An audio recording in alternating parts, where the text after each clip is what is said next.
mula sa mga gawa ng mga apostol.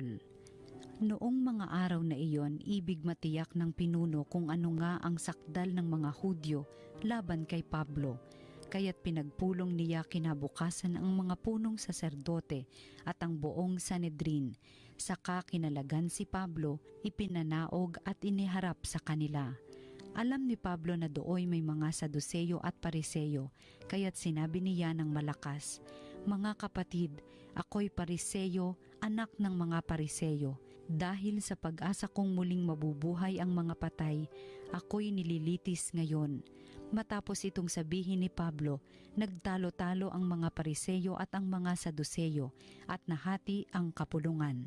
Sapagkat ang sabi ng mga Saduseyo, hindi muling mabubuhay ang mga patay at walang anghel o espiritu, subalit ang mga Pariseyo na may naniniwala sa lahat ng ito at lumakas ang kanilang sigawan. Tumindig ang ilan sa mga eskribang kapanig ng mga Saduseyo at malakas na tumutol. Wala kaming makitang pagkakasala ng taong ito. Ano kung may espiritu o isang anghel na nagsalita sa kanya? At nang maging mainitan na ang kanilang pagtatalo, natakot ang pinuno na baka lurayin nila si Pablo, kaya't pinapanaog niya ang mga kawal. Ipinakuha si Pablo at ipinapasok sa kuta. Kinagabihan, tumayo ang Panginoon sa tabi ni Pablo at sinabi sa kanya, "Lakasan mo ang iyong loob. Nagpatotoo ka tungkol sa akin dito sa Jerusalem, ganyan din ang gawin mo sa Roma." Ang salita ng Diyos. Diyos ko, ang aking dalangi, ako'y iyong tangkilikin. O Diyos, ako'y ingatan mo, ingatan ang iyong lingkod. Ang hangad ko ay maligtas, kaya sa iyo dumudulog. Ikaw aking Panginoon, ang wika ko sa aking Diyos. Kabutihang tinanggap ko ay ikaw ang nagkaloob. Ikaw lamang, o poon ko, ang lahat sa aking buhay. Ako'y iyong tinutugon sa lahat kong kailangan. Diyos ko, ang aking dalangi, ako'y iyong tangkilikin. Pinupuri ko ang poon na sa akin ay patnubay. Kahit gabi, diwa niya ang sa aki umaakay. Nababatid ko na siya'y kasama ko oras-oras. Sa piling niya kailanmay hindi ako matitinag. Diyos ko, ang aking dalangi, ako'y iyong tangkilikin. Kaya't ako'y nagdiriwang, ang diwa ko'y nagagalak. Ang lagi kong nadaramay, hindi ako matitinag. Pagkat di mo tutulutang, ang mahal mo ay malagak sa balon ng mga patay, upang doon ay maagnas. Diyos ko, ang aking dalangi, ako'y iyong tangkilikin. Ituturo mo ang landas na buhay ang hahantungan, sa piling mo'y madarama ang lubos na kagalakan, ang tulong mo'y nagdudulot ng ligayang walang hanggan. Diyos ko, ang aking dalangi, ako'y iyong tangkilikin. Ang mabuting balita ng Panginoon ayon kay San Juan. Noong panahong iyon, tumingala si Jesus at nanalangin, "Amang banal, hindi lamang ang aking mga alagad ang idinadalangin ko, kundi pati ang mga mananalig sa akin dahil sa kanilang pahayag. Maging isa nawa silang lahat, Ama. Kung paanong ikaw ay nasa akin at ako'y nasa iyo, gayon din naman maging isa sila sa atin upang maniwala ang sanlibutan na ikaw ang nagsugo sa akin. Ang karangalang ibinigay mo sa akin ay ibinigay ko sa kanila upang sila'y ganap na maging isa, gaya nating iisa. Ako'y nasa kanila at ikaw ay nasa akin upang lubusan silang maging isa.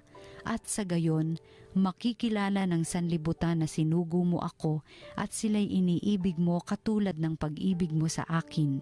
Ama, nais kong makasama sa aking kinaroroonan ang mga ibinigay mo sa akin upang mamasdan nila ang karangalang bigay mo sa akin, sapagkat inibig mo na ako bago pa nilikha ang sanlibutan.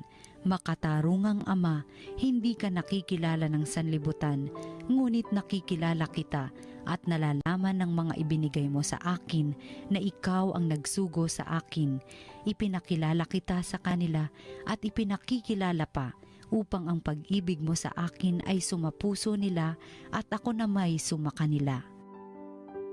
ang mabuting balita ng Panginoon. Pinupuri ka namin, Panginoong Hesukristo. Magandang araw po mga kapatid kay Kristo. Ito po si Father J.D. Zaldivar ng Archdiocese of Manila. Pagnilayan po natin ngayon ang salita ng Diyos, salita ng buhay. Mga kapatid, Happy Easter po sa inyong lahat.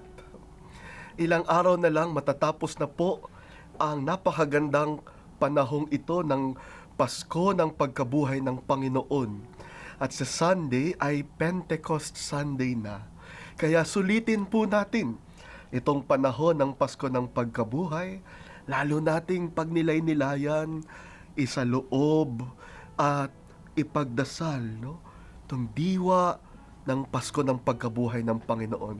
Let us enter more fully into the spirit of Easter. Mga kapatid, sa Acts chapter 22, no? Malapit na sa dulo ng aklat ng Acts of the Apostles, chapter 22. Mababasa po natin doon ang pagpapatotoo ni San Pablo sa harap ng Sanhedrin. Ang Sanhedrin po ay ang kalipunan ng mga religious and political leaders ng mga Hudyo, no? At nagpatotoo doon si San Pablo. Simple lang naman ang sinabi niya. Sabi niya, ako ay umaasa sa pagkabuhay ng mga namatay. I believe in the resurrection of the dead. At yung simpleng pangungusap na yon, yung simpleng pagpapahayag niya na yon ng katotohanan, ay nagpasiklab, no? At nagpalitaw ng alitan ng Sanhedrin, ng kanilang paghihidwa-hidwaan at awayan dahil sa politika. Politika, agawan ng posisyon, poder at pwesto. Ay, pataasan kunwari ng prinsipyo. At mga kapatid, totoo pong nangyayari ito. Minsan, dahil sa politika, ang katotohanan nalulunod sa ingay at nababaon sa limot. Imbis na talakayin, kilalanin at galangin ang tama at totoo, pinipili pa na magbangayan, mag-ingayan, mag-awayan para sa poder at pwesto. At hindi lang natin ito nakikita sa mga matataas na institusyon ng ating bayan. Nakikita rin natin yan sa mga negosyo. Sa halip na lumitaw ang totoo, sa halip na gawin ang tama, sa halip na mahanap ang pinakamainam na solusyon ang makakatulong, dahil sa agawan ng pwesto, dahil sa agawan ng posisyon, kinakalimutan ang tama at matuwid. Ganon din sa mga pamilya. Ilang mga anak ang lumalapit sa akin, Father, may masama po akong nararamdaman, pero hindi ako makapagsabi dahil ang mga magulang ko inaasikaso yung away nila. Hindi makapagsabi ng totoo dahil nilulunod ng kanilang hidwaan bilang mga mag-asawa.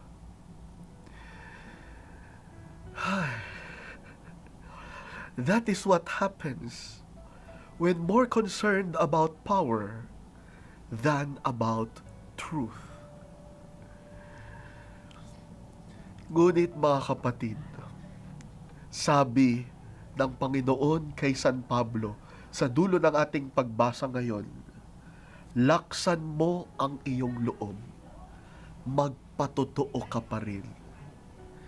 Sa gitna ng bangayan at ingayan at awayan, sa gitna ng hidwaan at pagtatalunan na hindi naman kailangan,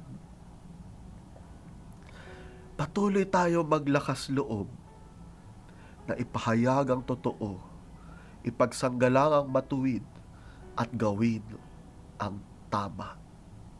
Gawin ang tama.